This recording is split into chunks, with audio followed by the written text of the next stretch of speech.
Bab 877. Jika tidak menyalahkannya, salahkan siapa lagi? Mengungkit Golden Ye, Jerry Yuchi langsung marah. Dia dengan kesal mengatakan, bocah tengik itu benar-benar sangat keterlaluan. Berani sekali dia melukaimu sampai seperti ini, Merlin Duanmu. Kamu tenang saja, kakek Yuchi pasti akan menegakkan keadilan untukmu. Dia sudah membuatmu terluka sampai seperti ini, dia harus bertanggung jawab. Mendengar perkataan Jerry Yuchi, Merlin Duanmu kemudian mengangkat tangannya dan menghapus air mata yang ada di sudut matanya. Kakek Yuchi, kalau begitu bolehkah untuk sementara aku tinggal di tempat ini? Aku takut jika kakek dan kakakku mengetahuinya. Sampai di sini, wanita itu berhenti dengan cepat. Jerry Yuchi kemudian menambahkan, kamu tinggal saja di sini dengan tenang. Cucuku yang membuat kamu terluka sampai seperti ini, kakek Yuchi adalah orang yang sangat adil, tidak mungkin tidak akan memperdulikanmu. Ditambah lagi, kamu juga adalah calon menantu keluarga Yuchi, masalah kakek dan kakakmu serahkan saja padaku. Terima kasih kakek. Ekspresi wajah Merlin Duanmu terlihat lembut ketika dia menunduk, matanya bersinar-sinar. Kakek Yuchi sepertinya masih belum mengetahui kalau dirinya memberikan obat pada Golden Ye, meskipun pria tua ini mengetahuinya, dia tidak akan mengakuinya. Lagi pula teh tersebut dihidangkan oleh pembantu keluarga Yuchi, dan dia sudah menyogok pembantu tersebut. Setelah menerima sogokan darinya, pembantu tersebut tidak akan mengatakannya. Sementara itu Golden Ye, karena sudah terjadi kejadian seperti ini, dia tentu tidak akan terang-terangan membicarakan masalah ini di hadapan semua orang. Sekarang Merlin Duanmu hanya menunggu pertanggungjawabannya. Tepat di saat itu, pintunya diketuk. Siapa? Suasana hati Jerry Yuchi sangat buruk, oleh karena itu nada bicaranya terdengar sangat tidak sabar. Hansen berdiri di depan pintu, dengan sopan melihat Jerry Yuchi. Tuan besar, Tuan muda Yuchi sudah kembali. Mendengar hal tersebut, mata Merlin Duanmu bersinar, pria itu kembali. Di dalam hati dia sangat senang, akhirnya Golden Ye sudah kembali. Tetapi segera Merlin Duanmu langsung teringat akan sesuatu, ekspresi wajahnya berubah drastis. Karena dia sangat tidak ingin melewatkan kesempatan semalam, dosis yang digunakannya pada Golden Ye cukup kuat. Di saat itu Merlin Duanmu hanya memikirkan satu hal, yaitu dia harus membuat Golden Ye tetapi berada di sana. Tetapi dia sama sekali tidak menyangka kalau Golden Ye menjatuhkannya. Kepalanya bukan hanya terasa pusing karena benturan tersebut, ketika dia berusaha mencari Golden Ye, pria itu sudah menghilang. Golden Ye menghilang semalaman, sekarang dia akhirnya kembali. Malam itu, bisa dibayangkan siapa yang diuntungkan karenanya. Memikirkan hal tersebut, Merlin Duanmu kesal dan mengepalkan tangannya, benar-benar tidak menyangka dia telah membantu hubungan mereka. Tetapi meskipun seperti itu memangnya kenapa pula, siapa suruh dia adalah nona besar keluarga Duanmu. Mendengar Golden Ye sudah kembali, Jerry Yuchi langsung bereaksi. Dia bangkit dari tempatnya, dia masih berani pulang, bagus sekali, sekarang aku akan melihat apa lagi yang akan dilakukannya. Kakek Yuchi. Merlin Duanmu malah memanggilnya dengan sangat lembut, membantu Golden Ye memohon dan mengatakan, Anda jangan terlalu menyalahkan Kak Goldi, masalah ini tidak sepenuhnya adalah kesalahannya. Jika tidak menyalahkannya, salahkan siapa lagi? Kamu istirahat yang baik di sini, biarkan kakek yang membereskannya. Selesai mengatakan kalimat tersebut Jerry Yuchi kemudian berjalan keluar dari dalam kamar. Dokter juga berpesan agar Merlin Duanmu beristirahat dengan baik. Setelah itu dia pun ikut keluar dari tempat itu. Sementara Hansen mengikuti Jerry Yuchi di belakangnya. Ketika berjalan dia mendengar kakek Yuchi dengan marah mengatakan, Hansen, ambilkan rotan kemari. Hansen. Tuan besar, Tuan muda Golden Ye sudah dewasa, sepertinya tidak pantas menggunakan rotan.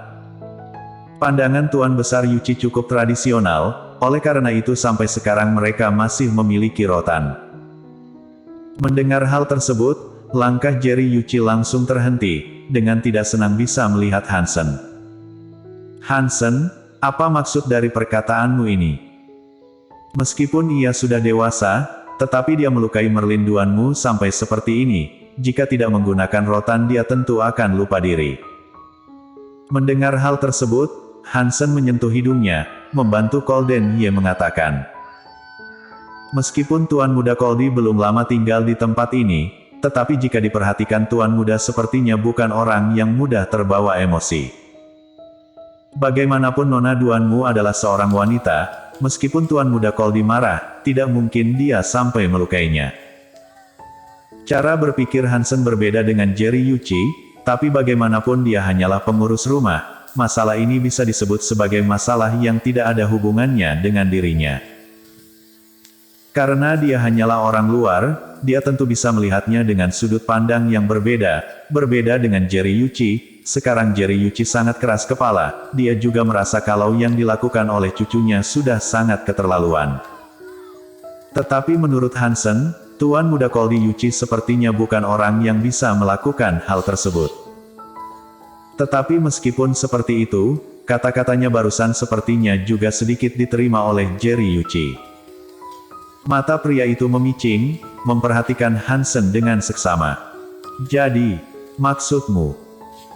Hansen berdehem, aku rasa sepertinya ada salah paham di sini, Tuan Besar, bagaimanapun Tuan Muda Koldi Yuchi adalah cucu yang berhasil Anda temukan kembali dengan susah payah, Anda tidak boleh karena masalah ini membuat hati Tuan Muda Koldi Yuchi terluka. Jerry Yuchi.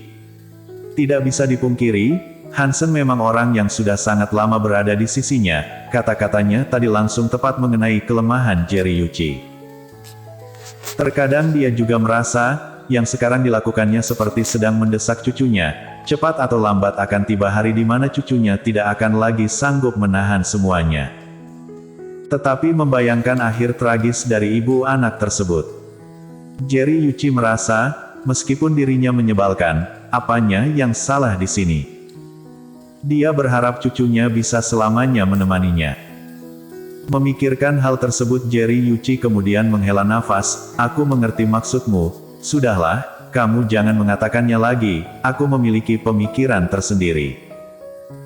Ruang tamu di bawah sana, George Kiao dan Kolden Ye sudah tiba di sana beberapa waktu yang lalu, Hansen pergi mencari Tuan Besar Yuchi. Segera, Hansen datang dengan Tuan Besar Yuchi. Melihat mereka berdua berjalan mendekatinya, Kolden Ye segera bangkit. Peng! Tuan Besar mengangkat tangannya, tongkatnya langsung mengenai pundak Kolden Ye. Wow! George Kiao tidak sempat menghalanginya, dia bahkan tidak melihat jelas bagaimana Jerry Yuchi melakukannya, tongkat tersebut sudah mendarat di pundak Kolden Ye. Terdengar suara yang sangat keras, mendengar suara tersebut bisa terasa betapa sakit pukulan barusan. George Kiao segera bagi, Yuchi, kamu baik-baik saja bukan? Hansen yang berada di belakang Jerry Yuchi juga benar-benar kaget, sebelumnya dia mengira kata-katanya tadi sudah sedikit diterima oleh Tuan Besar Yuchi, siapa menyangka bisa muncul pemandangan seperti ini. Dan dilihat dari gaya Tuan Muda Kolden Ye, beliau sepertinya tidak berusaha menghindar. Jika tidak dengan kemampuan yang dimiliki oleh Tuan Muda Kolden Ye, dia seharusnya bisa menghindar dengan mudah, pikir Hansen. Kolden Ye memang tidak ingin menghindar, asalkan dia tidak dipaksa menikah dengan merlinduanmu, dipukul juga tidak masalah. Kemarahan Jerry Yuchi sudah berkurang, sebentar lagi mereka akan membahas hal yang penting. Sebenarnya dia memiliki rencana sendiri. Jerry Yuchi tidak menyangka Kolden Ye tidak menghindar, dan hanya berdiri menerima pukulannya. Dan pukulannya kali ini juga sangat keras, dia mengira bocah tengik ini akan menghindar, siapa sangka. Di saat itu, Jerry Yuchi langsung merasa sedih, tetapi dia tidak memperlihatkannya, sebaliknya dengan keras dia mengatakan, kamu bocah tengik, kamu sudah melukai merlinduanmu sampai seperti itu, kamu masih berani pulang. Bersambung.